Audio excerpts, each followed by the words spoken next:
Assalamualaikum warahmatullahi wabarakatuh. Kembali dengan saya Novita Dwi Lestari dengan NPM 7420120166. Hari ini saya akan mencoba untuk mereview mata kuliah hukum pidana di pertemuan ke-11 dengan dosen Ibu Profesor Dr. Hajah Heni Nuraini SHMH dengan asisten dosennya Bapak Dr. M. Rendi Aridayandi SHMH. Di pertemuan ke-11 kali ini membahas tentang perbedaan pengulangan tindak pidana residif part pertama. Pengulangan tindak pidana atau residif. Residif adalah seseorang yang melakukan tindak pidana yang telah dijatuhi hukuman pidana dengan suatu putusan atau vonis dari hakim yang telah mempunyai kekuatan hukum tetap atau ingkrah, kemudian melakukan lagi suatu tindak pidana. Jadi hampir sama dengan konkursus realis, yaitu melakukan lebih dari satu tindak pidana.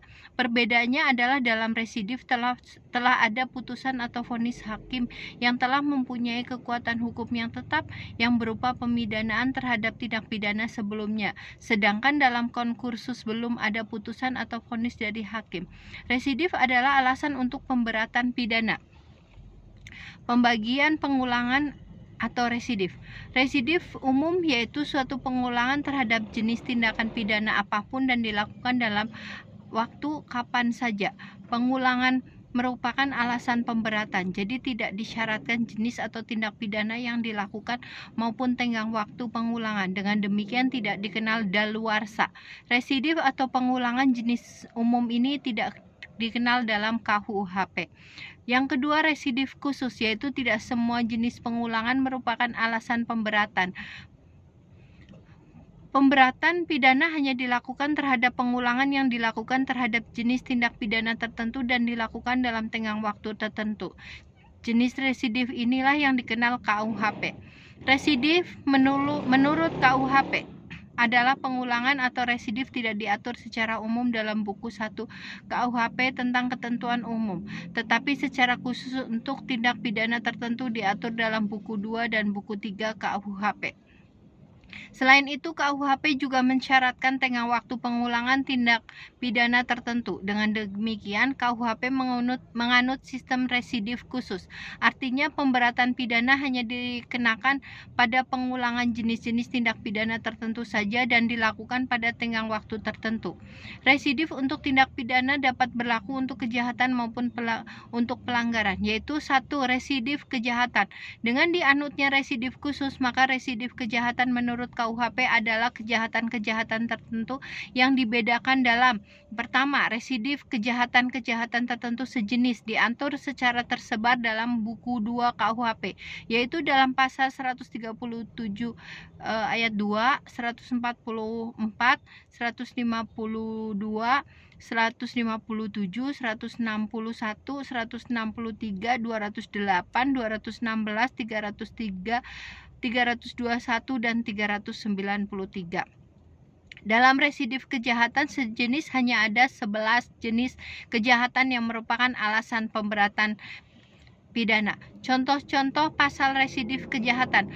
Pasal 137 ayat 1. Barang siapa menyiarkan, mempertunjukkan atau menempelkan di muka umum tulisan dan atau lukisan yang berisi penghinaan terhadap presiden dan wakil presiden dengan maksud supaya isi penghinaan diketahui atau lebih diketahui oleh umum, diancam dengan pidana paling lama 1 tahun 4 bulan atau pidana denda paling banyak Rp4.500.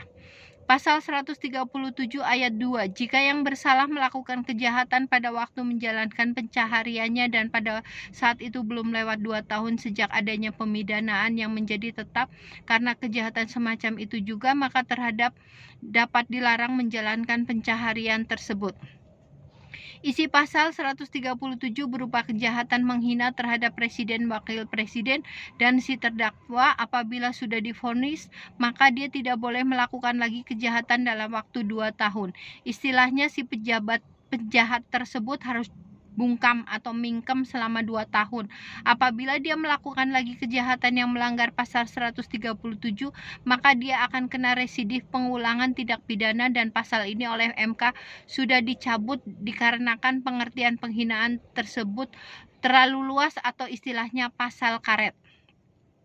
Pasal 393 ayat 1, barang siapa memasukkan ke Indonesia tanpa tujuan jelas untuk mengeluarkan lagi dari Indonesia, menjual, menawarkan, menyerahkan, membagikan, atau mempunyai persediaan untuk dijual lagi atau dibagi-bagikan barang-barang yang diketahui atau sepatutnya harus diduga bahwa pada barang itu sendiri atau pada bungkusnya dipakaikan secara palsu nama, firma, atau merek yang menjadi hak orang lain, atau untuk menyatakan asal barang, nama sebuah tempat tertentu dengan ditambahkan nama atau firma yang hayal, ataupun pada barang sendiri atau pada bungkusnya ditirukan nama, firma, atau merek yang demikian sekalipun dengan sedikit perubahan, diancam dengan pidana penjara paling lama 4 bulan 2 minggu atau denda paling banyak Rp9.000.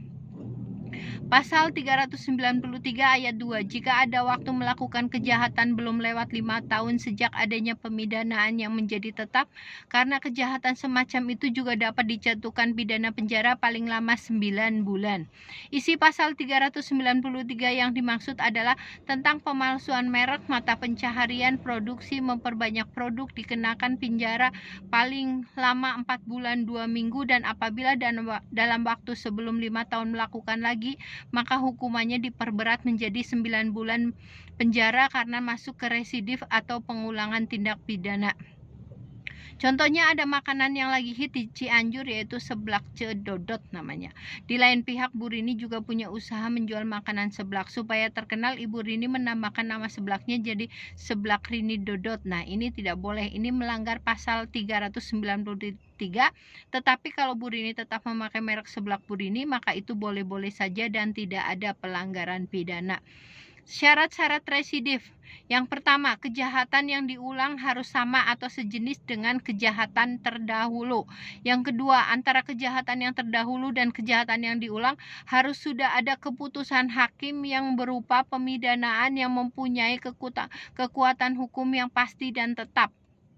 Yang ketiga, pelaku kejahatan dalam menjalankan kejahatannya harus merupakan pencaharian khusus untuk pasal 22, 166, 303 bis dan 393. Syarat itu tidak ada. Yang keempat, pengulangannya dilakukan dalam tenggang waktu tertentu yang disebutkan untuk pasal-pasal. Yang pertama, 2 tahun sejak adanya keputusan hakim yang pasti atau tetap. Pasal 137, 144, 208, 216, 303 BOS dan 321 KUHP. Yang kedua, 5 tahun sejak adanya keputusan hakim yang pasti atau tetap. Pasal 155, 157, 161, 163 dan 393 KUHP. Tidak mungkin ada residif apabila keputusan hakim tidak berupa pemidanaan, melainkan Vrijspraak, pembebasan dari segala tuntutan dan pelepasan dari segala tuntutan. Keputusan atau vonis hakim masih dapat berubah dengan adanya upaya-upaya hukum yang berlaku atau banding dan kasasi. Kepastian hukum yang berupa penetapan atau best-checking, misalnya keputusan yang menyatakan tidak berwenangnya hakim untuk memeriksa perkara tersebut. Keputusan tentang tidak diterimanya tuntutan jaksa karena terdakwa tidak melakukan kesalahan. Tidak diterimanya perkara karena penuntutannya sudah daluarsa. Yang perlu diperhatikan adalah bahwa saat pengulangan dihitung sejak adanya putusan hakim yang berkekuatan tetap, tapi tidak disyaratkan apabila jenis pidana yang dijatuhkan oleh hakim sebelumnya, dan juga tidak disyaratkan apakah pidana yang dijatuhkan itu sudah dijalankan atau belum, baik untuk sebagian maupun seluruhnya. Pengenaan pemberatan pidana untuk residif kejahatan sejenis itu berbeda-beda, yaitu yang pertama dapat diberikan pidana tambahan berupa pelanggaran atau pencabutan hak untuk menjalankan mata pencahariannya. Yang kedua, pidananya dapat ditambah sepertiga khusus pasal 216. Yang ketiga, pidananya dapat ditambah dilipat 2 kali, yaitu khusus pasal 393, yaitu dari 4 bulan 2 minggu menjadi 9 bulan penjara. Sekian review pertemuan ke-11 hukum pidana lanjutan yang bisa saya sampaikan. Wabillahi taufiq wal hidayah. Wassalamualaikum warahmatullahi wabarakatuh.